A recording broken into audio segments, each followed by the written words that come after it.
Hello, ladies and gentlemen. Welcome to Audio Rain Books. I am very happy to share with you. If you like this audio book, please subscribe and support my channel and leave comments. Let's move on to the book. Too Good to Leave, Too Bad to Stay by Mira Kirschenbaum. Too Good to Leave, Too Bad to Stay summary. Kirschenbaum says that, if you're in a relationship that seems both too good to leave and too bad to stay in, you're in a state called relationship ambivalence. When you feel ambivalent about your partner, you take distance from them. You spend less time together. You talk less, and about less important things. You stop doing things together. There's a cool, formal, ritualistic quality to the relationship. You take distance from your partner because you're having an emotionally intense affair with your own ambivalence. The balance scale approach, piling up all the evidence for staying and against leaving, doesn't work for anybody. To find your way out of relationship ambivalence, make a diagnosis the way doctors do. 3. Issue, danger signs. Diagnostic question number 1. Think about that time when things between you and your partner were at their best. Looking back, would you now say that things were really very good between you then? Guideline number 1. If, when your relationship was at its best, things between you didn't feel right or work well, the prognosis is poor. I feel comfortable saying that you'll feel you've discovered what's right for you if you choose to leave. Quick take: if it never was very good, it'll never be very good. You can often fix what was broken, but you can rarely fix what never worked in the first place. What makes a relationship too bad to stay in is when it has, what Kirschenbaum calls, a basic discord, an emotional, psychological fracture or dislocation or disconnection. Diagnostic question number 2. Has there been more than one incident of physical violence in your relationship? Guideline number 2. Abuse that happens more than once means you must leave the relationship. Otherwise, it will happen again and again, and it will get worse, and your self-esteem will fall, and your sense of being trapped will grow, and you'll wish you'd started the process of getting out right now, however much you love the person and whatever the pluses in your relationship. The only exception to this is when the abusive partner is currently, actively, and motivatedly participating in a program designed to treat abusive partners and stays in this program for at least a year. Quick take: physical abuse means love is dead. You destroy self-trust every day you give yourself the message that you're not able to figure out what's best for you.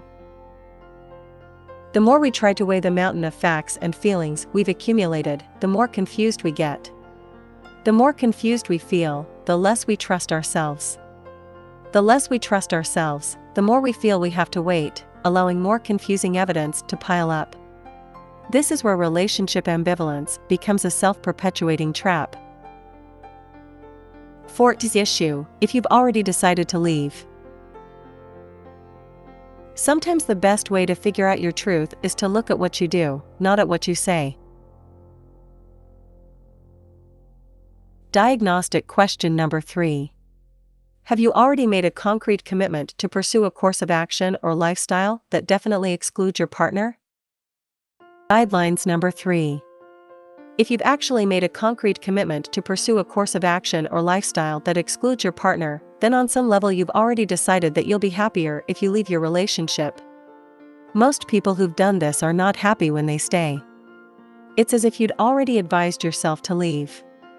Quick take: if you look like you're leaving your relationship and act like you're leaving it, you're leaving it. You know best. Here's where having an affair means you've made a concrete commitment to leave. If you stop caring whether your partner finds out or not, then an affair is a sign of your having taken practical steps to set in motion some course of action or lifestyle that definitely excludes your partner. Trips for which you don't bother to give an excuse. Mysterious late-night phone calls or gifts or lipstick stains you don't try to hide. If your answer to question number 3 is yes, you'll know it by now. It's not that you've just done something, it's that you've done something to burn your bridges behind you or to pour the foundation for a bridge to a new future that excludes your partner. You don't have to decide to leave. You've already decided. You have to treat feelings carefully. They're real and important, but they can also be complicated and misleading. Having had an affair can make you feel guilty, grief-stricken, fearful, enraged, self-satisfied, empowered, and a lot of other emotions that can lead you to think you've done something to end the relationship when you really haven't. You've only done something to end the relationship when you've done something that actually ends the relationship. In and of itself, an affair is not necessarily that. Diagnostic question number 4. If God or some omniscient being said it was okay to leave, would you feel tremendously relieved and have a strong sense that finally, you could end your relationship? Guideline number 4. Imagine how you'd feel if God or some omniscient being said you had permission to leave your relationship if you wanted to. If this suddenly gives you a strong sense that it's all right for you to end your relationship, you'll most likely feel you've discovered what's best for you if you choose to leave. Quick take: if God's saying, "Hey, whatever you want is okay with me," is all you'd need to feel it's okay to leave, it's okay to leave. Your answer here is only meaningful if a clear, definite yes came through without hesitation or confusion.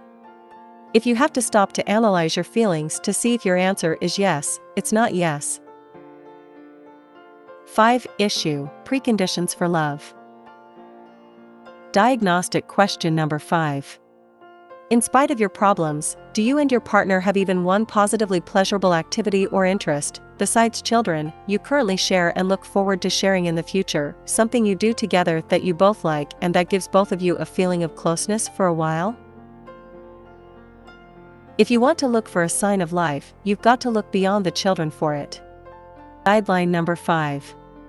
If there's even one thing you and your partner experience together and look forward to, besides children, that reliably feels good and makes you feel close, there's the possibility you'll be able to clean out the crap between you and have a viable relationship. If you had just met, there'd be the possibility of your falling in love. Quick take: real love needs real loving experiences. A guideline that says your relationship is too bad to stay in overrules any guidelines that say your relationship is too good to leave. Guideline number 5 has a special importance for people who are in what clinicians refer to as dead or devitalized or roommate marriages, where the really bad thing that bothers them is that there doesn't seem to be anything really good. Guideline number 5 is a test for whether this is really the case. Some relationships are more cool and distant than others. But if there's a positively pleasurable connection and you answered yes to question number 5, then your relationship may not be as lifeless as you think. Diagnostic question number 6. Would you say that to you your partner is basically nice, reasonably intelligent, not too neurotic, okay to look at, and most of the time smells alright? Guideline number 6. If you can say that right now you feel your partner's reasonably nice, smart, sane, not ugly, and okay smelling to you, you've removed an important obstacle to your finding your way back to each other. When people say yes to this question, the possibility of love still exists. Quick take: you just can't love someone who's mean, dumb, crazy, ugly, or stinky. 6. Issue: power.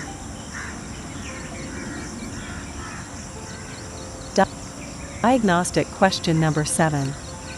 Does your partner bombard you with difficulties when you try to get even the littlest thing you want, and is it your experience that almost any need you have gets obliterated, and if you ever do get what you want, is getting it such an ordeal that you don't feel it was worth all the effort? Guideline number 7.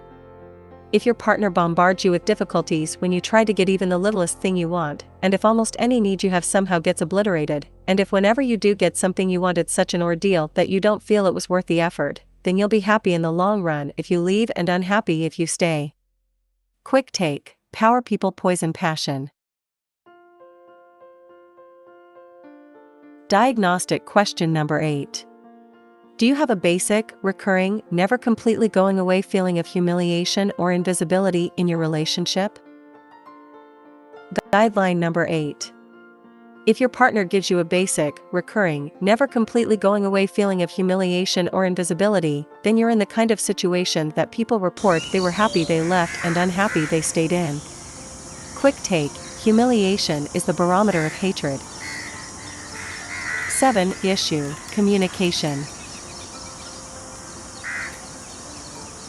Diagnostic question number 9.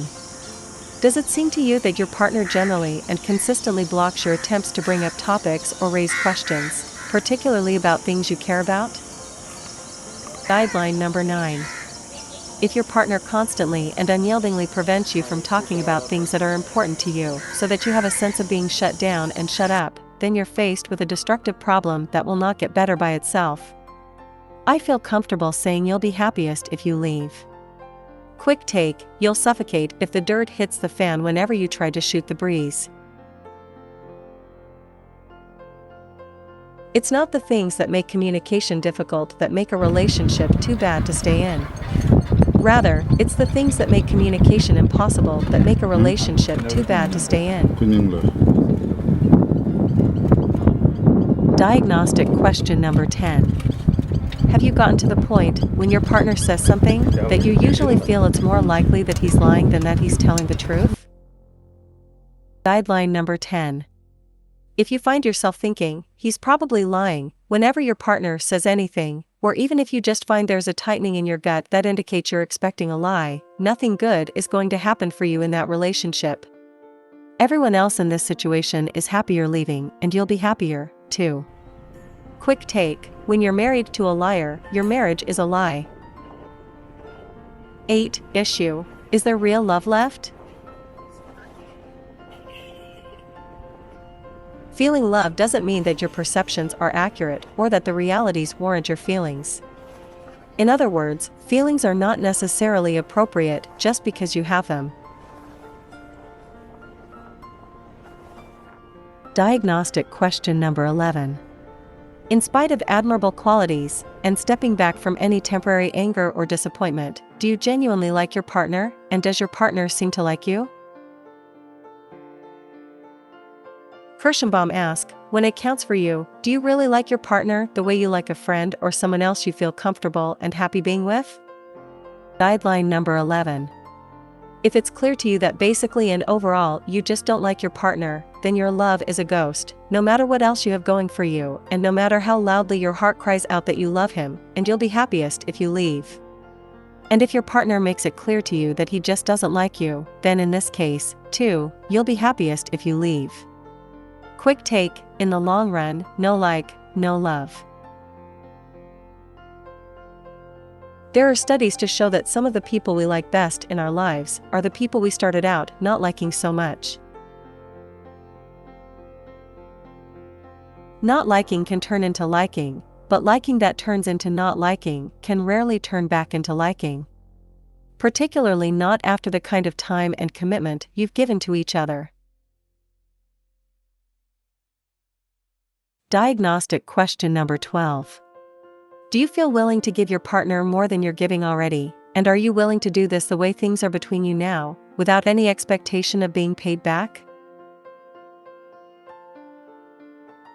When the satisfaction or the security of another person becomes as significant to one as is one's own satisfaction or security, then the state of love exists.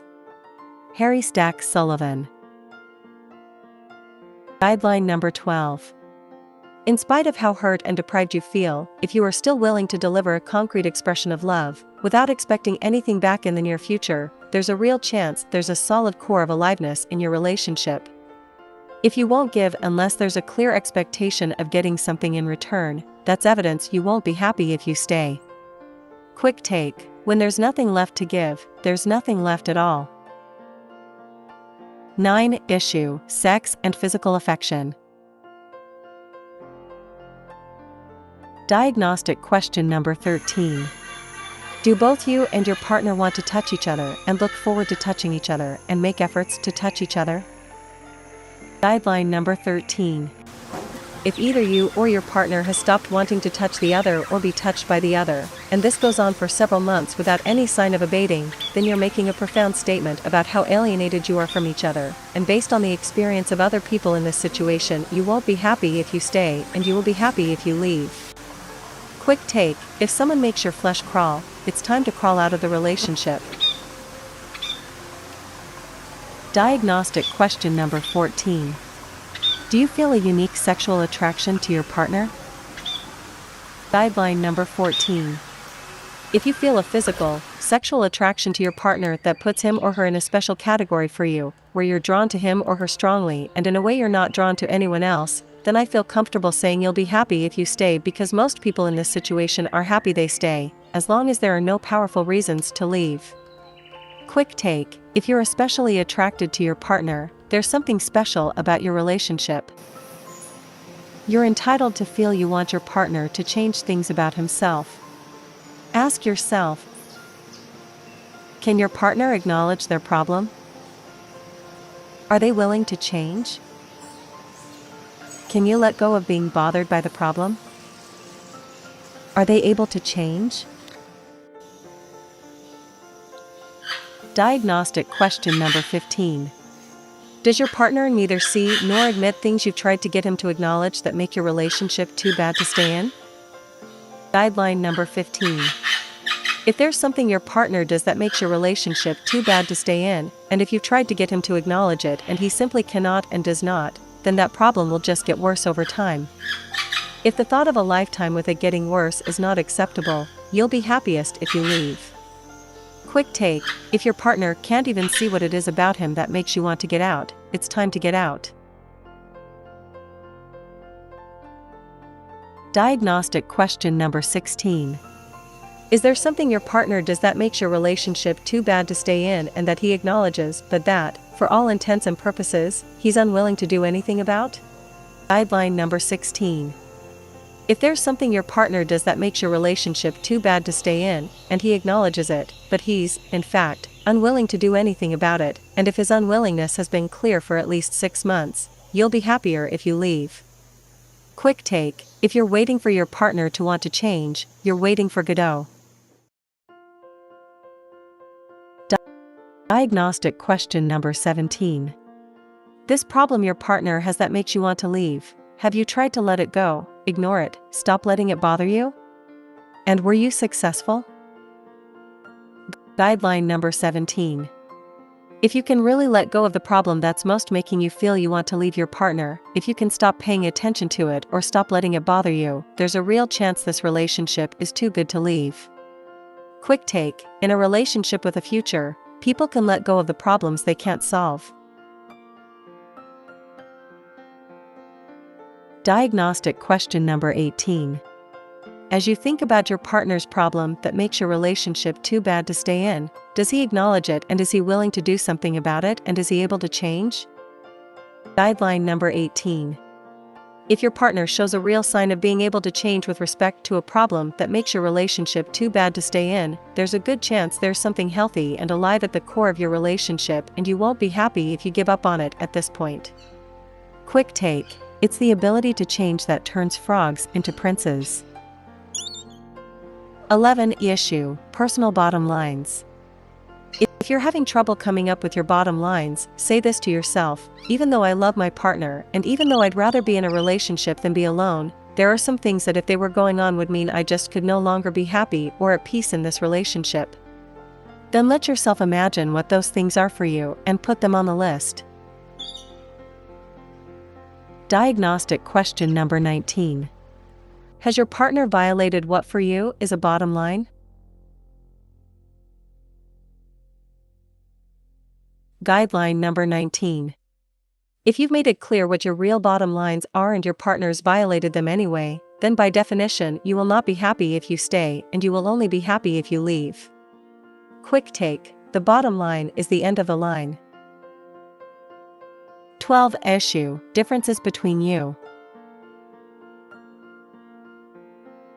Diagnostic question number 20. Is there a clearly formulated, passionately held difference between you that has to do with the shape and texture and quality of your life as you actually experience it? Guideline number 20.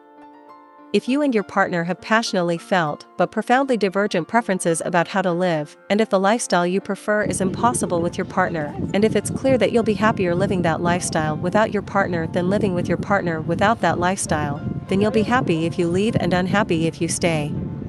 Quick take: you live a life, you don't live a relationship.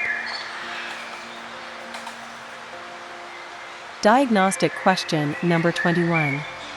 In spite of all the ways you're different, would you say that deep down or in some respect that's important to you your partner is someone just like you in a way you feel good about? Guideline number 21. If you truly feel that your partner is like you in some way that's meaningful and that you feel good about, there's a real chance your relationship is too good to leave. But if there's no similarity at all in any way that's important to you, so that you feel as if your partner is alien, most people in similar situations ended up being happy if they left. Quick take: somehow, somewhere, when you look deep in your partner's eyes, you've got to be able to see yourself. 13. Issue: post-relationship options.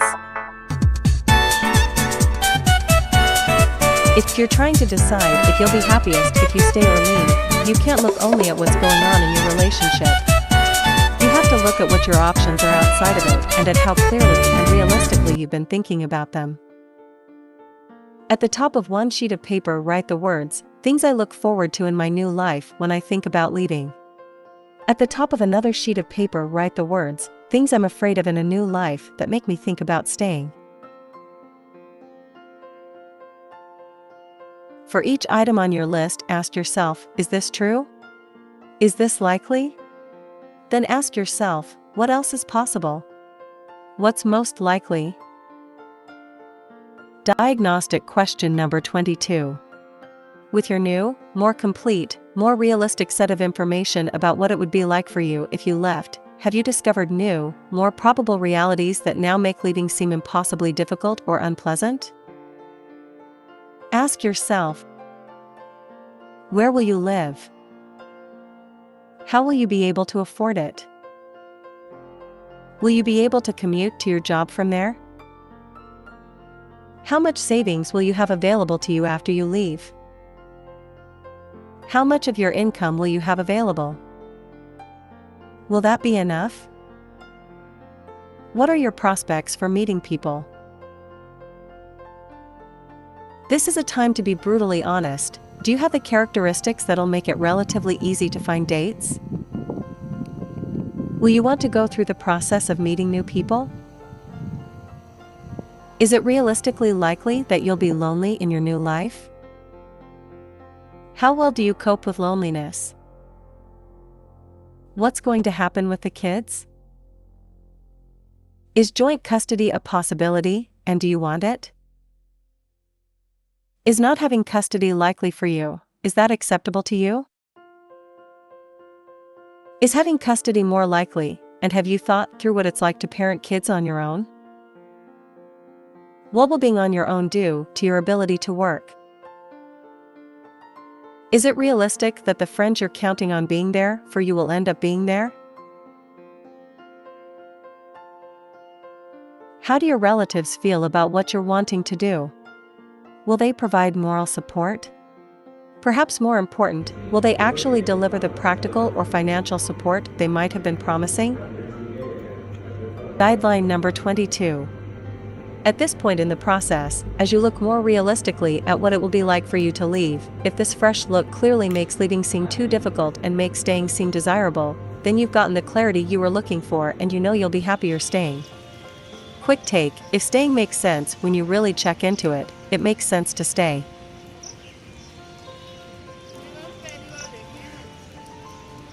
Diagnostic question number 23. With your new, more complete, more realistic set of information about what it would be like to leave, have you discovered new, more probable realities that now make leaving seem easier, more attractive, and make staying no longer desirable? Guideline number 23. If looking more realistically at what it will actually be like for you to leave your relationship clearly makes leaving seem easier and more attractive to you and makes staying seem like a bad idea, then you've gotten the clarity you were looking for and you'll be happier if you leave. Quick take: if leaving makes sense when you really check into it, then it makes sense to leave. 14. Issue: do you respect each other? Diagnostic question number 24. Does your partner do such a good job of conveying the idea that you're a nut or a jerk or a loser or an idiot about parts of yourself that are important to you that you've started to really become demonstrably convinced of it yourself? Guideline number 24. If your partner is starting to convince you through disrespectful words and actions that you're a nut or a jerk or a loser or an idiot about parts of yourself that are important to you, then he's starting to damage the way you see yourself and your entire sense of what you're able to do. For almost everyone in a relationship where disrespect reaches this point, they're happy when they leave and unhappy if they stay. Quick take: if someone is starting to cut your legs out from under you, you've got to walk out while you still have legs.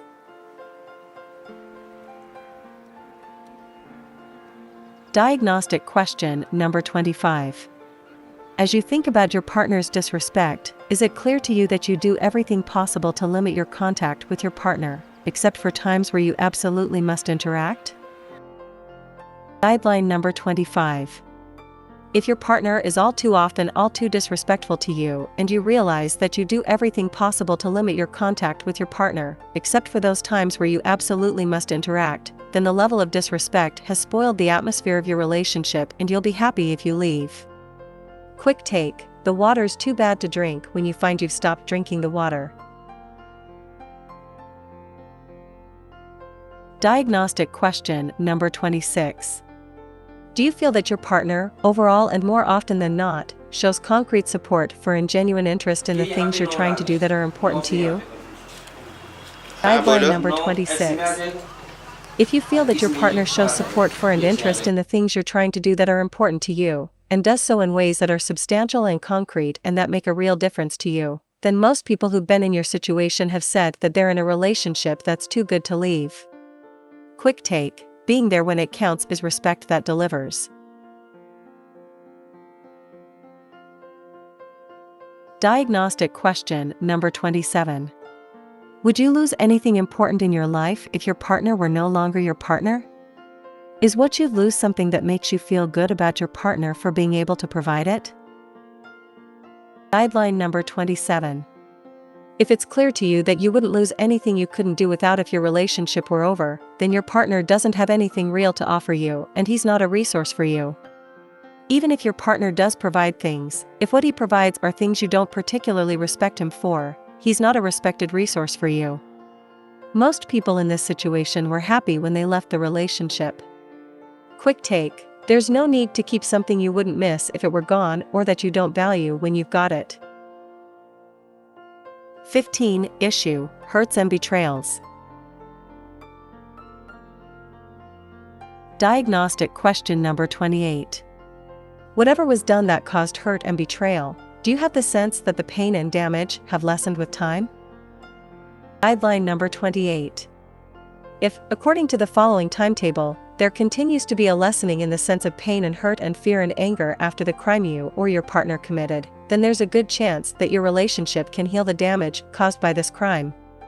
In that case, if this was the main reason you were thinking of leaving the relationship, the odds are in your favor that it's too good to leave. Quick take: time heals all healable wounds. Diagnostic question number 29. Is there a demonstrated capacity and mechanism for genuine forgiveness in your relationship? Guideline number 29. If there's a demonstrated capacity for genuine forgiveness, including the ability to let go of anger and hurt, the ability to feel forgiveness, and the ability in the other person to show that he feels sincerely sorry, then this relationship can survive an injury that would otherwise make it too bad to stay in. But if not, and, based on guideline number 28, if there's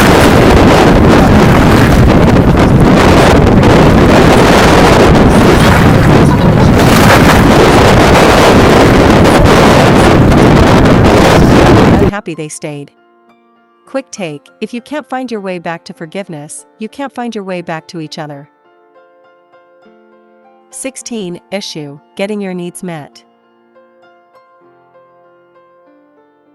Diagnostic question number 30. Is it likely that, if you have a reasonable need, you and your partner will be able to work out a way for you to get it met without too painful a struggle? These then are the 4 mechanisms that make people feel it's just too hard to get their needs met. I can do whatever I want, right? Your partner's making unilateral moves, doing what he wants when he wants it by himself without talking to you about it. It's such an ordeal talking about the littlest thing. This is when negotiating solutions together is virtually impossible. You never do what you say you're going to do. This is where the issue of trust comes up in relationships. When people make agreements and then break them, the relationship is not only a place of fighting and deprivation, it's a place of betrayal. We're very polite with each other. This is what happens to people in a relationship when they're furious and exhausted from pointless fighting, broken agreements, and unmet needs. There's no fighting, there's just despair. Guideline number 30. If you've lost hope that you'll be able to get a reasonable need met without a too painful struggle to arrive at a solution, then I feel comfortable saying you'll be happy if you leave and unhappy if you stay. Quick take: frustration, fear, and deprivation are nature's way of telling you that this relationship is not your home. Diagnostic question number 31. Is there some particular need that's so important to you that if you don't get it met, looking back, you'll say that your life wasn't satisfying, and are you starting to get discouraged about ever being able to get it met? Guideline number 31. If you have a need that's so important that, if you don't get it met, looking back you'll say your life wasn't satisfying, and if your partner stands in the way of your getting your need met and you don't believe that you'll ever be able to work out a resolution, then you'll be happy if you leave and unhappy if you stay. Quick take: beware of unmet needs so important they sow the seeds of hate. Look at what you need to be happy in life. Look at what you're doing to get those needs satisfied. If those needs are so important that they'll make all the difference between your being happy in life or not, then either you've got to find a way to get them satisfied in the relationship, and that means learning to negotiate and get whatever other help you need, or you owe it to yourself and your partner to leave the relationship. 17. The issue: intimacy, how it feels to be close. Diagnostic question number 32. Given the way your partner acts, does it feel as though in getting close to you what he's most interested in is subjecting you to his anger and criticism?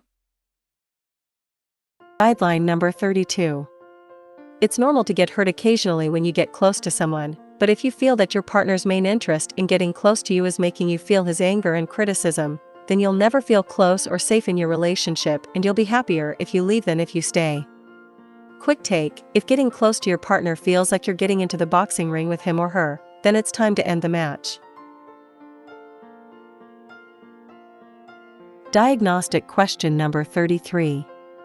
When the subject of intimacy comes up between you and your partner, is there generally a battle over what intimacy is and how to get it? Guideline number 33. If you and your partner cannot agree about what intimacy is for the two of you and how to get it, and if holding on to your positions is more important to you than bridging your differences, then most people in your situation end up not being happy they stayed in the relationship and end up happy they left. Quick take: if getting close drives you apart, you can never get close. Diagnostic question number 34. Does your relationship support you having fun together? Guideline number 34. If you feel that you and your partner have turned a corner where having fun together is simply not a possibility at all, and you're living without hope of the two of you having fun together again, then most people in your situation are happy they leave and unhappy they stay. If the possibility of fun between you does seem fully alive, then that's a sign your relationship is too good to leave. Quick take: fun is the glue of love. 18. Issue: feeling you belong together. Diagnostic question number 35. Do you currently share goals and dreams for your life together? Guideline number 35.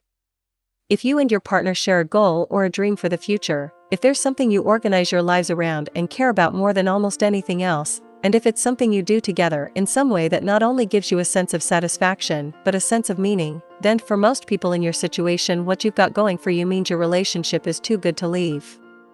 Quick take: sharing a passion makes it easier to share a life.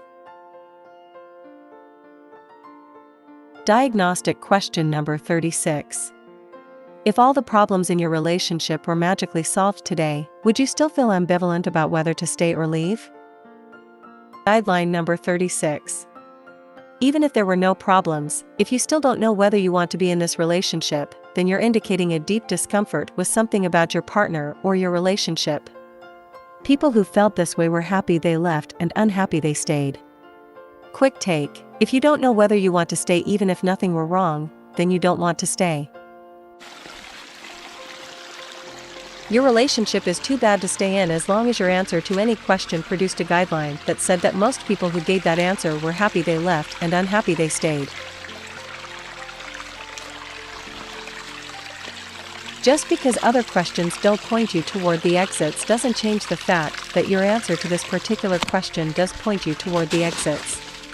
One clear negative sign is all you need, and it doesn't matter what all the other signs say.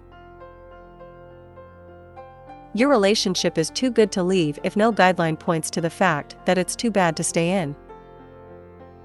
19. Next steps. Your sadness doesn't mean that the truth you've found isn't your truth. Books mentioned: Coming Apart by Daphne Rose Kingma, The Good Divorce by Constance Arons,